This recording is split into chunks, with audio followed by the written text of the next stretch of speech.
भारत की supreme court ने इस पे भी फैसला दे दिया है कि मस्जिद इस्लाम का हिस्सा नहीं है। मस्जिद नमाज पढ़ने की जगह है और नमाज कहीं भी पढ़ी जा सकती है। उसके लिए कोई खास जगह बनाई जाती हो, उसमें कोई अल्लाह मियां की स्थापना होती हो, ऐसा नहीं है, क्योंकि अल्लाह तो सब जगह है। जब ये सुप्रीम कोर्ट में फैसला आया तो आपने कोई आंदोलन देखा इस देश में सुप्रीम कोर्ट के खिलाफ? कुछ ईमानदार मुसलमानों को निकल के कहते हुए देखा? जो लिबरल की शक्ल में संगीत बजाने वाले, गाना लिखने वाले, शायरी करने वाले, जो बड़े बड़े ज्ञान देते हैं इस देश में, किसी ने निकल के पूछा कि ये 70 साल से झूठ क्यों बोला जा रहा था कि मस्जिद जो है अल्लाह का घर है, लिहाजा मस्जिद अगर बाबरी मस्जिद है तो वो भी शहीद हो गई और अल्लाह का घर तोड़ा गया है, लिहाजा वहीं अल्लाह का घर बनेगा और बाबर के नाम से बनेगा। ये जिद उस फैसले के बाद भी नहीं बदली है, क्योंकि झूठ इतनी दूर तक चला गया है कि वो खुद भी सच में आना नहीं चाहते और आपको झूठ में रखा गया है। पूरे इस्लामिक वर्ल्ड में मस्जिद बनती है, सड़क चौड़ी करने के लिए तोड़ दी जाती है।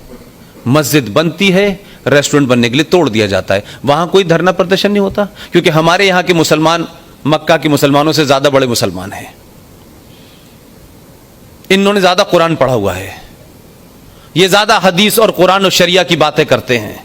लेकिन आप देखें कि जो असली इस्लाम है और भारत में जो इस्लाम है, उसका अगर आप तुलनात्मक अध्ययन करें तो पूरे आपको पाकिस्तान, बांग्लादेश और हिंदुस्तान में जो इस्लाम है वो कंप्लीट फ्रॉड है, टोटल फ्रॉड है। सऊदी अरब में जाते हैं आप, नमाज का वक्त होता है, लोग क्या कहते हैं? ये नमाज क्या है? शब्द नमाज क्या है? नमाज शब्द संस्कृत का शब्द है जिसका मतलब है किसी के सामने अपने को झुका देना। यह संस्कृत का शब्द है। पूरी दुनिया में नमाज को कहा जाता है सलाह, जो अरबी का शब्द है। सलाह माने नमाज। वहां कोई नमाज नहीं कहता 57 देशों में, ये यही हम कहते हैं। और ये हमारी देन है, क्योंकि तुम भी हमारे पूर्वजों से ही हो। क्या बात है। लिहाजा तुम अरब से नहीं आए थे, बाबर के साथ नहीं आए थे, औरंगजेब के साथ नहीं आए थे। यह सिर्फ इतना ही फर्क है कि वो नाम दोनों के कुछ एक से थे, वो भी नमाज पढ़ते थे, तुम भी नमाज पढ़ते थे। लेकिन यह अलग बात है कि हिंदुस्तान में हिंदुओं से नफरत के चलते तुमने बाबर को अपना हीरो मान रखा है और सुभाष को नहीं माना, गांधी को नहीं माना, तुमने जिन्ना को मान रखा है। यह दो सभ्यताओं का क्लैश है। जिन्ना कुछ बातों में सही था, ईमानदार था, उसने कोई गफलत नहीं पाली अपने जिम्मे। हो सकता है इतिहास ने उसका मूल्यांकन किस तरीके से किया हो, यह अलग बात है। मैं तो उस मुल्क के चप्पे चप्पे पे घूम के आ चुका हूं। कम से कम जिन्ना ने यह माना कि यह दो नजरियात का मामला है, यह दो सोच का मामला है और यह दो सोचें एक साथ नहीं रह सकती। इसी बुनियाद पे मुल्क बटा, धर्म के नाम पे बटा। यह बात अलग है कि हमारे पूर्वजों ने जो चुना वो कुछ, फिर भी इसके बाद उन्होंने कहा हम इसको कोई हिंदू राष्ट्र बनाने वाले लोग नहीं हैं।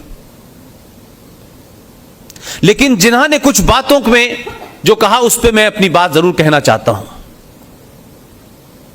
इस्लामिक रिपब्लिक ऑफ पाकिस्तान तो बना, बहुत सारे मुसलमान जोश में चले गए थे, उधर के सब गवर्नर बनने वाले हैं। इस मुल्क में मुसलमान रह गए, उनको भी किसी ने नहीं निकाला, किसी ने नहीं मारा उनको और कहा आप रह सकते हैं। जो सभ्यताओं की बात जब उन्होंने कहा कि दो सोच की बात है, उसको मैं कुछ हद तक एग्री करता हूं और उसके आज के संदर्भ में उसकी बात कह करके आपको समझा सकता हूं। मैं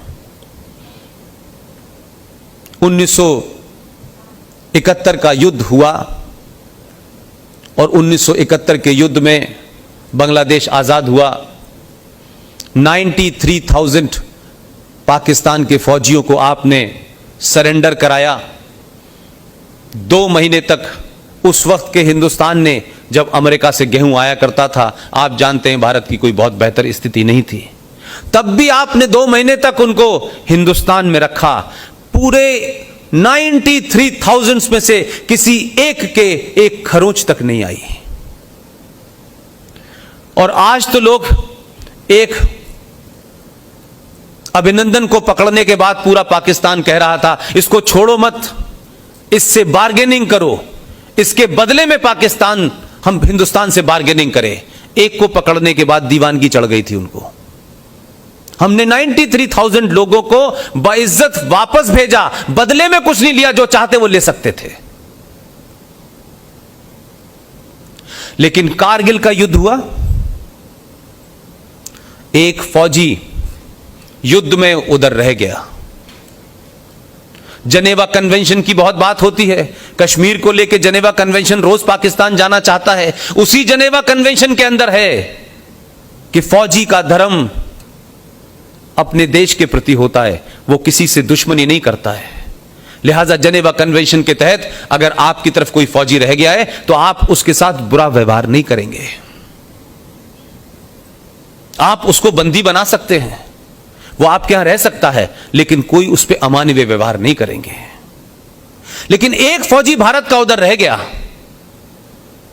आपने क्या किया?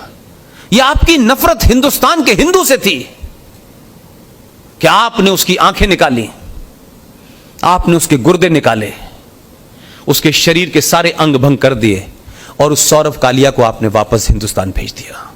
यह संस्कृति उनकी थी, यह संस्कृति हमारी थी। यही फर्क था जो जिन्ना को समझ में आ रहा था।